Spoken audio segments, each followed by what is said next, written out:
Assalamu alaikum, урматтуу саапкерлер, ат кадырын кадырлаган бийик туткан азаматтар. Биз мына Азамат Акылбековдун үйүнө келип, мистер Черчилль деген айгырды тартууну баштайбыз. Сиздерге маалымат бар буга чейин.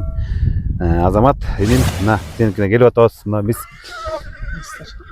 Чүйөрөнүнүн Ысык Ата району Кебек Би айылы деп аталды азыр. Ошо Жаңы аталышы Кебек Би деген айыл мына Ысык Ата районунун түштүк жагындагы тоо этектеги ушундай бир кереметтүү айылда турабыз. Мистер Черчилль деген айгырдын ээси Акылбек инем. Эми сага келиптик. Бул айгыр боюнча кепти баштайлы. Биздин көрүүчүлөрүбүздүн баардыгы ушу айгырлар рубрикасын жакшы көрүшүп атат. Анан эми биздин туугандарыбызга, досторубузга ушу айгырды маалымат бергенибизди туура көрүп атабыз. Айгыр сага качан келип калды? Кандайча келди? Баштаардын алдында биринчи өзүң жөнүндө бир досторго маалымат берип койчу. айгырдын мага келгени Биринчи өзүң жөнүндө. өзүм Тууган уругуң деген. атым Акылбеков Азамат. 1992 жылкы болом. Ошо өзүм кички кезимден эле атка кызыгып, чоң атам жылкычы болгон, атам жылкычы болгон. Ошо өзүм школду бир 9-класстан бери өзүмчө ат даярдап, ат жаап, Кудай буйрса шүгүр жакшы ийгиликтерге жетип келатабыз. Байгелерди утуп келатабыз. Машина уттук, 3 машина. Тай торпок, жылкы. Ошо Кудайдын буйруган байгелерин утуп келатабыз. Элден калбай, элден чыкпай, элдин ортосунда дегендей. Шүгүр жакшы ниеттер бар. Кудай буйрса алда да максаттар бар дегендей. Жакшы, Азамат, мына эми сен аттын сырын терең билген саяпкер жигит экенсиң. Анан бул мистер Черчилль деген айгыр элдин баары сурашып атат. Өзү да келишкен айгыр экен. Бул айгыр жөнүндө маалыматты бере баштасың. Бул айгырды болсо ушу 2 жыл болгон Россиядан келгенине. Жалда Керим деген майкебиз бар. Мухтаров Керим деген майкебиз. Ошо Керим майкебиз алып келген муну. Мен ошо досум бар. Кыргыз элинде атага чыккан кыргыз казакка Дүрбөлөң уулу Эдил деген. Ошо жакшы дос болом. Ошо айтып калды. Барып турабыз да. Ушундай жакшы айгыр келген деп анан экөөбүз көрүп, аябай ошо кезде аябай эме кылып койгонмуш айгырды көрүп. Мухаббатын артып койгон экенсиң. Ошо Кудайым буйрса ушундай айгырга качан болот бизде дагы депчи. Анан досум ден соолук болсо болот, ал дагы ушинтип эметти анан. Ошо Эдил досум айтып калды. Керим майке менен сүйлөшүп атам. Айгырды эметсе алалы, урук алалы деп. Эдилде да бир тайы бар. Ошо 1 жаш азыр таластабай коет үйүндө. Анан айгырдын сөөгү, анан канын деле башында чынын айтсам эметкен эмесмин. Көргөндөчү. Өзүнүн сөөгүн көрүп эле, денесин көрүп ошо Керлиндин баласы деп не бересиз деп.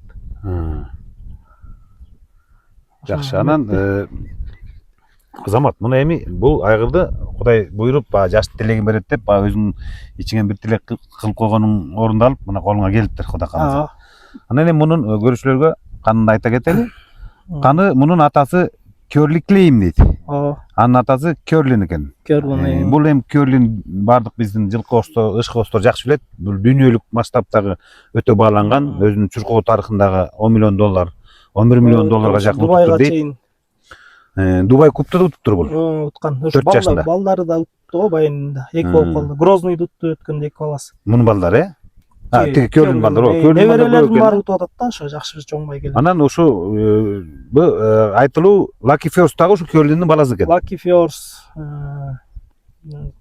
балдары көп эле. Көп. Анан эми мунун энеси дагы Скифиан Эроу деген бий экен. Ал кадимки айтылуу Атихан деген. Атихандын кызы экен. Демек бунун каны абдан жакшы экен. Анан мен азыр ушу биздин досторубузга дагы Керим аке өзү алып келген, кандай келгенин агиш да канды жакшы сүрөт. Ал боюнча дагы маалымат беребиз. Анан бул кыскасы каны сонун экен. Анан бою кандай экен? Ошо боюн деле ченеп эметкен жокмун, бою деле бир 1.63, 65 го. 1.65 бар го. Ушундай го, 1.65. Жаныбар. Деле кебетесин карап эле. Жаныбар абдан сулуу айгыр экен, келишкен. Өңү дагы негизи жерде айгырлар сулуу келет. Көрүнүктүү болуп. Мунун атасы азыр Кёрлиндин ошо байыны Милан деген майкем бар. Бай линияны аябай түшүштү. Анан ошо эме боюнча айгырлардын рейтинг боюнча дүйнө жүзү боюнча ошо карап интернеттен эметти. Ошо айта берчи ал деле байыны мына ишенбей атасың деп. Өзү көргөзүп берди ошо. Кёрлин азыр дүйнө жүзү боюнча бая булар да эки чабышып кеткен да кумга, анан жана көк чөпкөчү. Ии. Ошо кумда жанагындай дальний 3200ге чейин ушу Керлин балдар утуп азыр рейтинг боюнча биринчи орунда турат экен дүйнө жүзү боюнча. Ай баракалла. Керлин өзү. Керемет айгыр экен го. Бул өзү дагы Россияда жакшы чуркаган. Өзү да Россияда да уткан. Московский ипподромдо утуптур деп уктук. Анан ошо азыр Lucky First'тын да баягы балдары тайды, кунанды бүт аламанына чейин берекелер чуркап атат. Ошо утат. Кудай буйрса ошо жакшы ниеттер бар эми тайынан бери чуркайт деп. Россияда да жакшы чоң организатордо Керлиндин бирден экиден ошол жерде балдары эме болуп турат экен да, азыр производитель болуп. Неберелерине чейин жакшы чуркап. Ошо жакшы результаттар жакшы болот да. Эң сонун Азамат. Мен да ошо угушумча, мен да маалыматты алып көрдүм бул айгыр боюнча. Ошо жылкы боюнча мыкты артисттер айтып атат. Бул Керлиндин балдарын Россиядагы 7-8 негизги заводдор, жылкы заводдору бирден алып келген экен. Көрдүңбү? Демек бул Керлиндин тукумун булар улам багырлашып атат. Дүйнөлүк. Ошо бизге Аламанга да өзү туура келет экен да. Кумда бизде Аламанда жер бар болот да. Ошондо дистанцияга, ошондой дистанцияларга да жаныбар көп экен. эмелерин көрүп атабыз. Ошо казак туугандар дагы айгыр каяктан келип калды. Инстаграмга өткөндө тарт чыгарды эле тынчтык. Ошол жактан да көрүп номерин эметип сат деп да көп сурашат. $25,000 сурап келген чынбы? Ошо $25,000 сурап ошо бер деп сурашты. Өзүңөн. Ошо келип. Анан кийин чынын айтканда ой деле жок болчу. Ооба да. Жаңы алып өзүм ушундай айгыр Кудайым буйрса жакшы уруктандырып саткан. Анан баасын негизи өзүм оюмда эме эле айткам. Сатпайм деген нерсе жок го. Баасын сатпайм десең да болбойт. Кымбат айткам. Ошо $25,000 берди. Андан кийин ошо азыр Россияга сурап атышат ошол жакта байкелер. Кайра Россияга алып кетебиз деппи? Сатасыңарбы ошол жакта организаторго айгырлыкка деп ошо улам сурашып атат. Ошо өзүбүз ушунча жылдан бери ушундай айгырды эме кылып жүрүп. Жакшы. Анан Азамат, бул өзү 2016 жылкы айгыр экен. Жап-жаш да, мындайча айтканда 9 жаш. Алтазыйда бунун биринчи кулундары ошо Керим акебизде болгону Кунан окшойт. Кунан. Бир да баласы чабыл элек. Жок, чабыл элек. Эми мунун өзүнүн биринчи балдарынан ошо Керим акенкине да көп кирип чыгып жүрөбүз да. Жакшы мамиледе. Ошо Эдил досум ошо да ошо айтып калды, ошо 2 жыл болду келгенде деп. Жаңы келгенде эле көргөм, анан ошо биринчи баласынан 4 бар экен. 4 кунан биринчилериненчи. Саналуу эле да. ооба. Анан кийин тайларынан ошо Эдил досумда бирөө бар. Анан ошо Чыңгоргон деген айылда ошол жакта бир байкелер алыптыр. Тобокелде эмеспи? Жок, ошо жанында Жумабек деген байке экен. Honda деген секена эки жыбыткан бейин ургач 1 жаш тай бар менде. Анан быйылкы кулундары болсо эме экен. Ошо Манрайдер деп 5 кашка кеминде турат да чоң. Ошо Калыгул деген майкеде 3 бей алып тур ошо Керим майкеден. Жакшы тазаганды беледи. Ошондон 3өө бооз кетти, 2 ургач тууду деди го, анан бирөөсү ана мына деп калды деп. Ошо Керим майкеден. Керим майке айтты ошо. Анан Азамат, бул айгырга келели. Айгыр жеп ичкени кандай экен? Жакшы, жеп ичкени. Күртүлдөтөбү? Ошо бир чака жемди бир эле сууну жеп коет.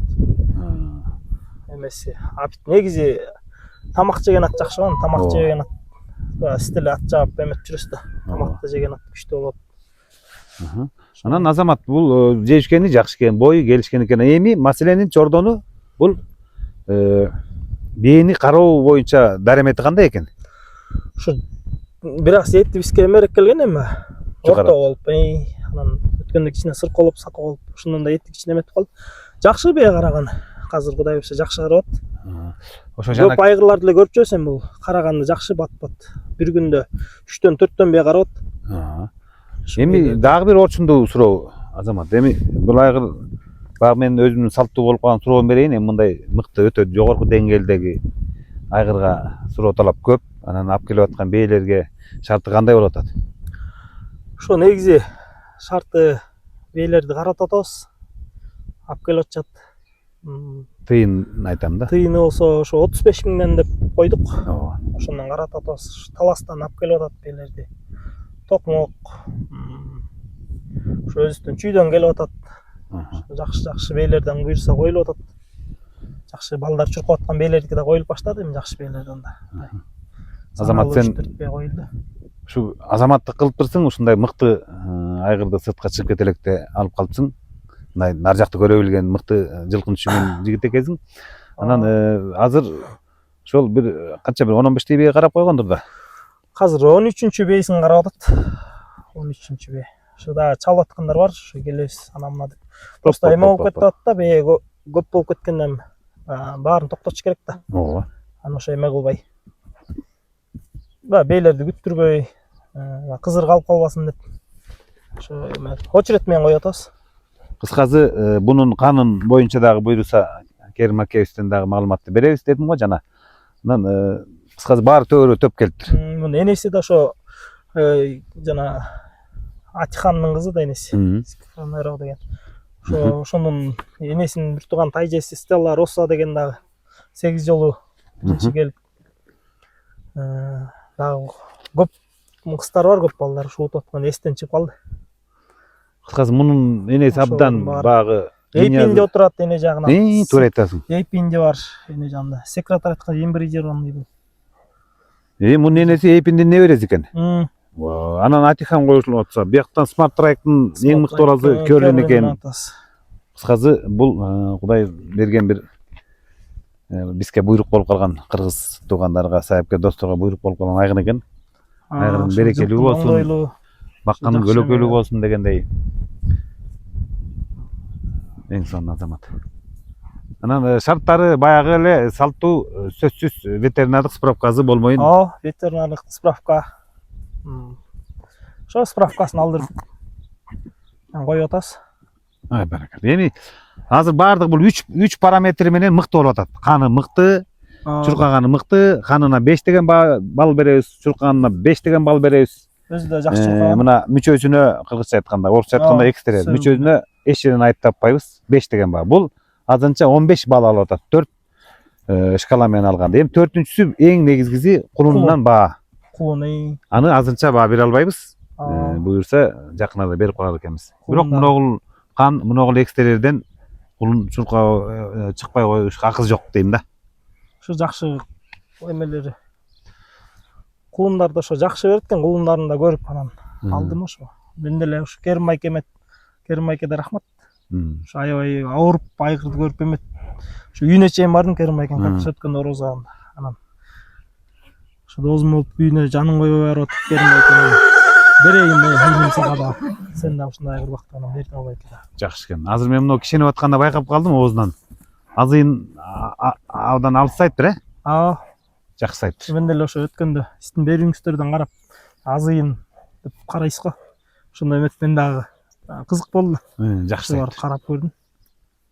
Жакшы айтты. Буттар да абдан мыкты экен. Эми үй жакка жылдыра берели. Эми сен башка өзүңдүн корогуңдагы күлүктөрүң, эми сайыпкер жигит экенсиң, Азамат. Корогуңдагы күлүктөрүң жөнүндө маекти уланталы. Жакшы. Бул эми бакканга тынчыраак бекен? Жакшы. Кээ бир айгырлар чалпоо болот, кишини жолотпой тиштеп кишичил болот. Анысы жок. Просто эле өзү аябай жеңил айгыр. Үстүнө минип көрдүңбү? Алып келем 1-2 жол миндик. Кандай экен? Такымың толдубу үстүнө? Үстү сон жеңил. Эми ат бир аз болсо да ат жаап ат немесине жакшы Кудай буйрса. Жеңил өзү да. Шыр сескендесиң, атка мингенде эле такымың толуп талтайып калсаң эле болду. Бели жоон болупчу. Ошо бир аз өткөндө сырколоо ошондон кичине эти да эметип калды алып келип. Ошо жакшы витаминдеп.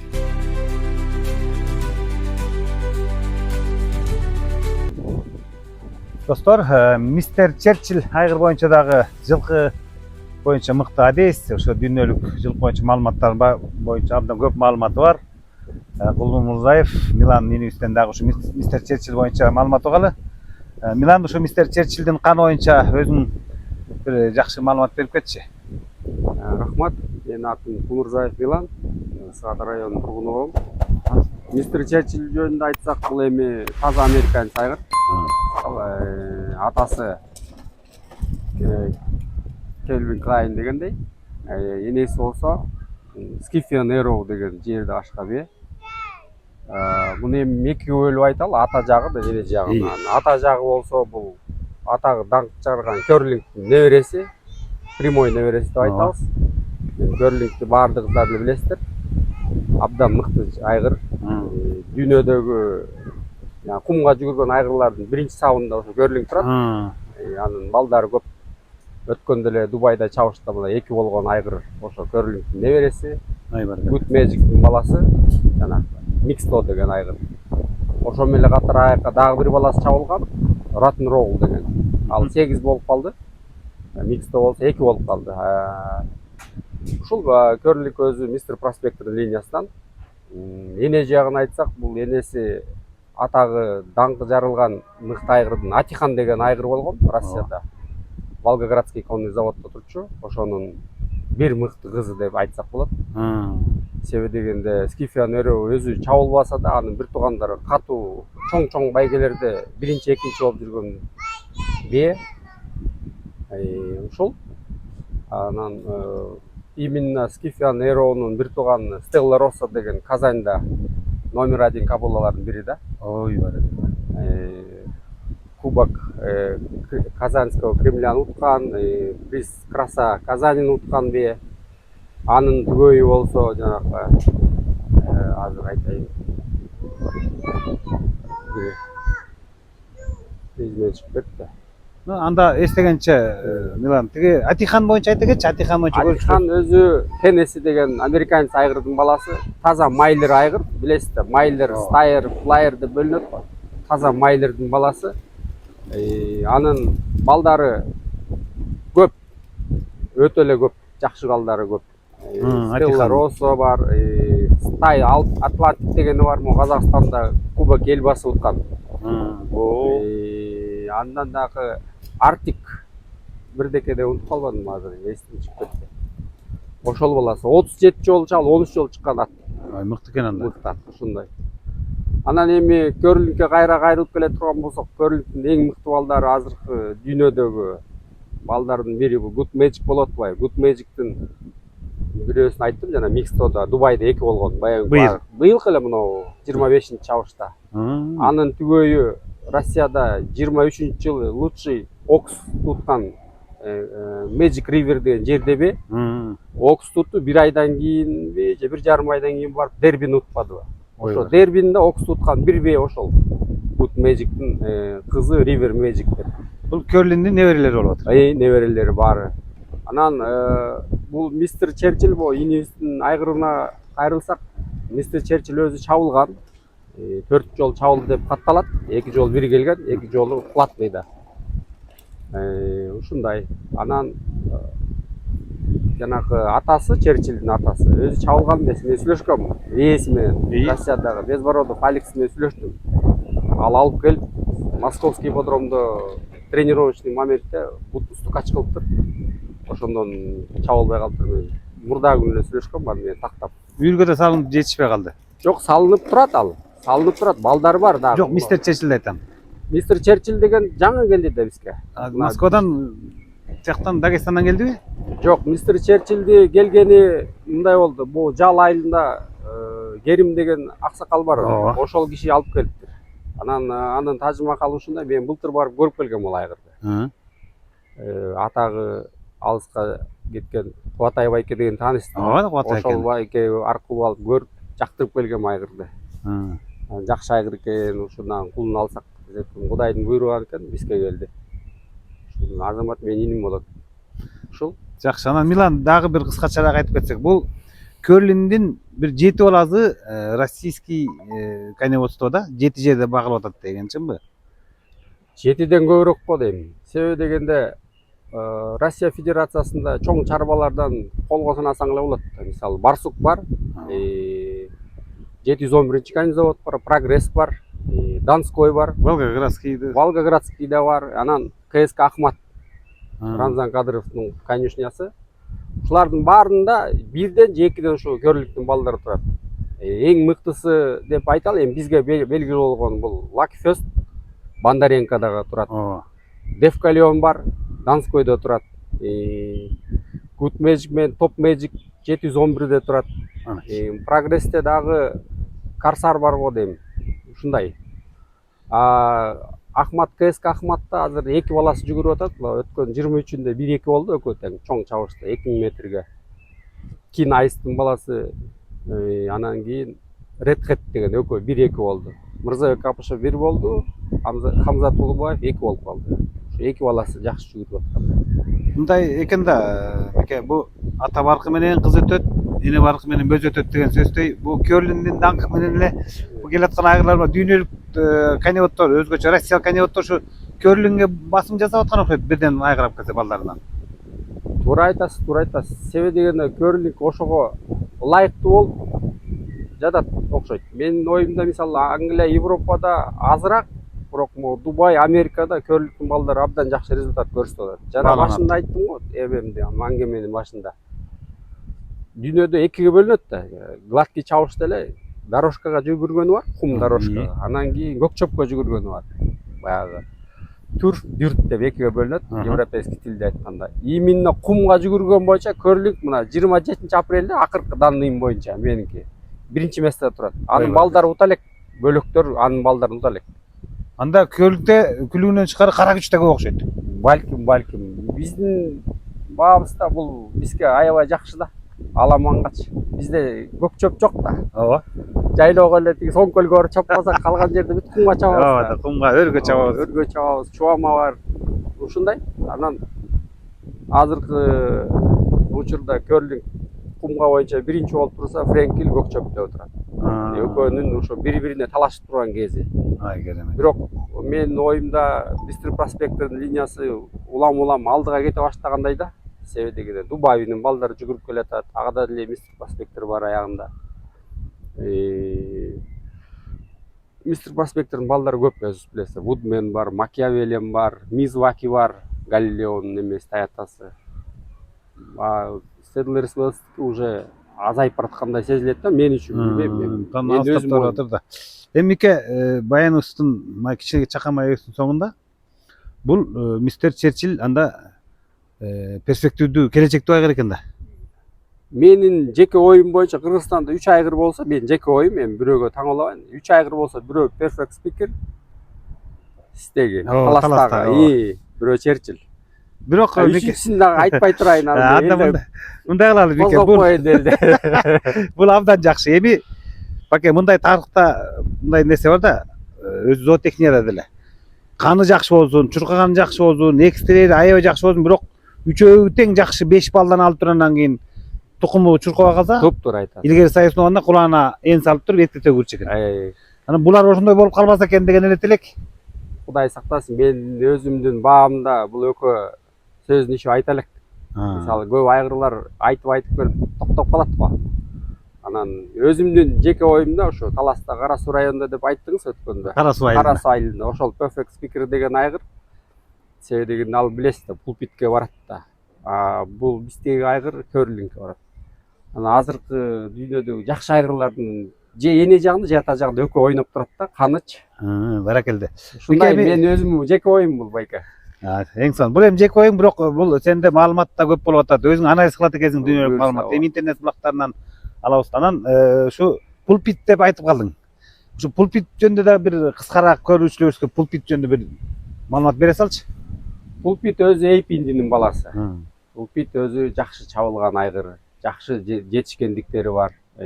Балдары да жакшы жүгүрүп келе атат. Мисалы негизи Эйпинди мыкты айгыр да, Тридвенчини деп айтылат. Көп эле балдары байга утуп жүрөт. Биздин байгелерге да чабылып атат. Мына Эйпиндин балдарын барлар пулпитке байланыштуу болуп атпайбы баары эле. Беш кашка деле ошол, Лихой бар биякта, Манрайдер деп айтасыз. Биз кыргызча айтып көнүп калдык да. Беш кашка.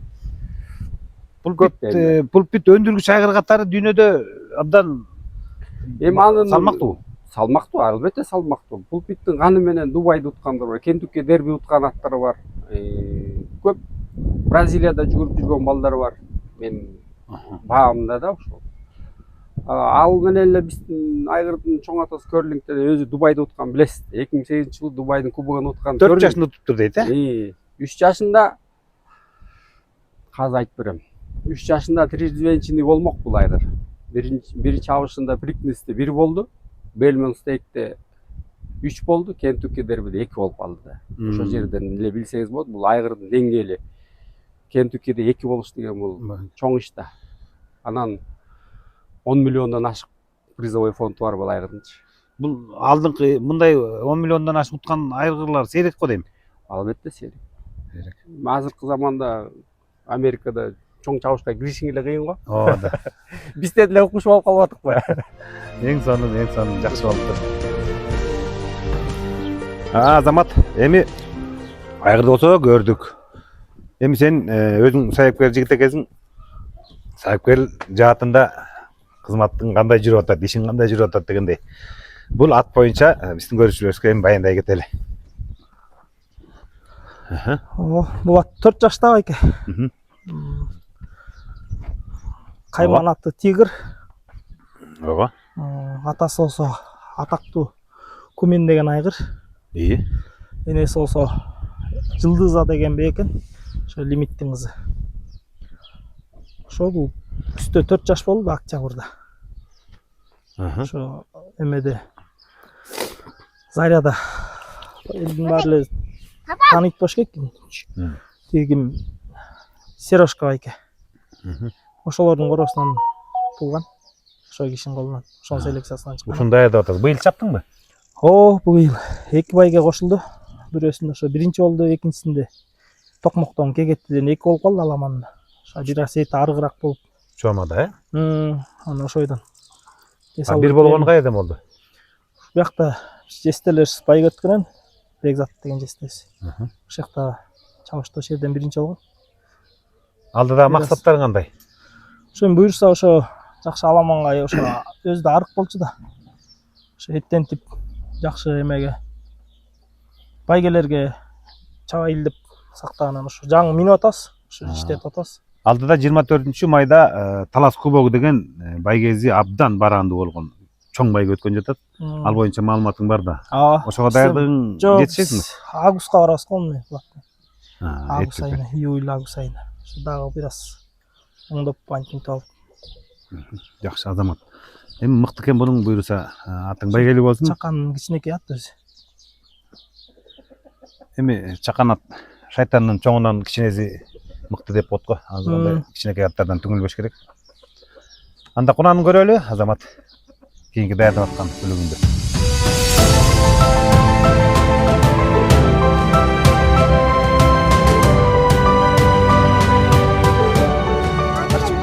Азамат, кунаны чыкканча бул алтын чимкириги уулуң атын айтчы. Аты Байел.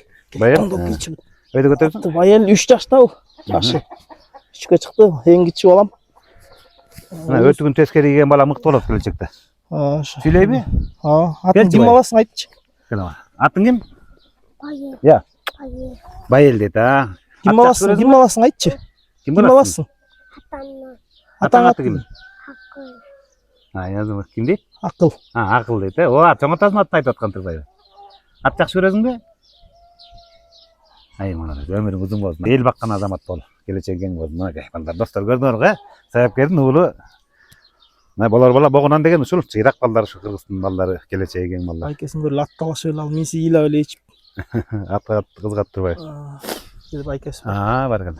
Эми бул кунаның боюнча айтчы, досторубузга көрүп койдук. Бул кунан. Аты Падыша. Атасы Покер. Покер болсо Секвестрдин баласы. Энеси болсо Пайдра деген бе. Секретараттын небереси да, секретин калсаңыз. Энеси болсо Шакира деген бе. Өзүндө турат. Ошо өзүн жакшы чуркаган бир машина кийин бутун ортолуп бээ болуп калды. Ал болсо Шерифтин кызы. Анын энеси болсо Сафия деген бе, Фарабербондтун кызы.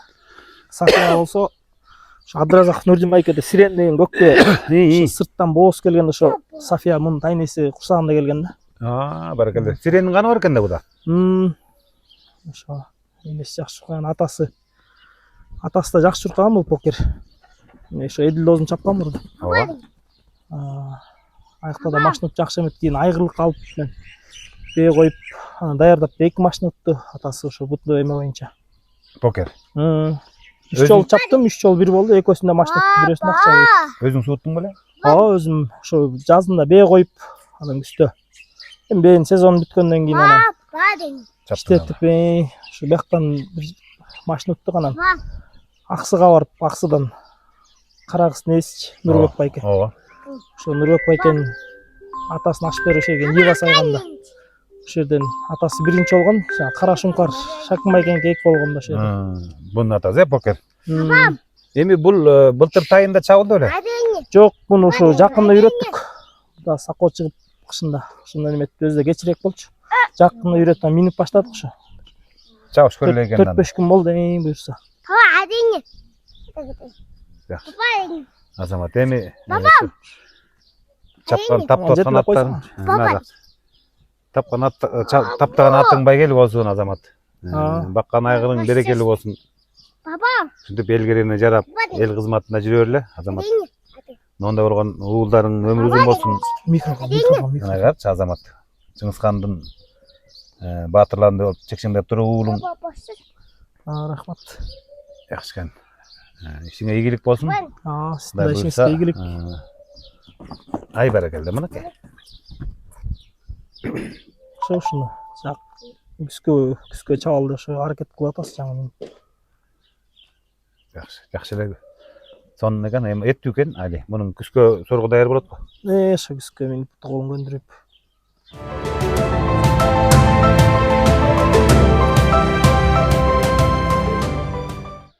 Мына достор, биздин Азамат деген досубузга келип, короосундагы мал чарбачылыгындагы ийгиликтери менен, жакшы айгыры менен, жакшы кунан таптап аткан күлүктөрү менен тааныштырдык.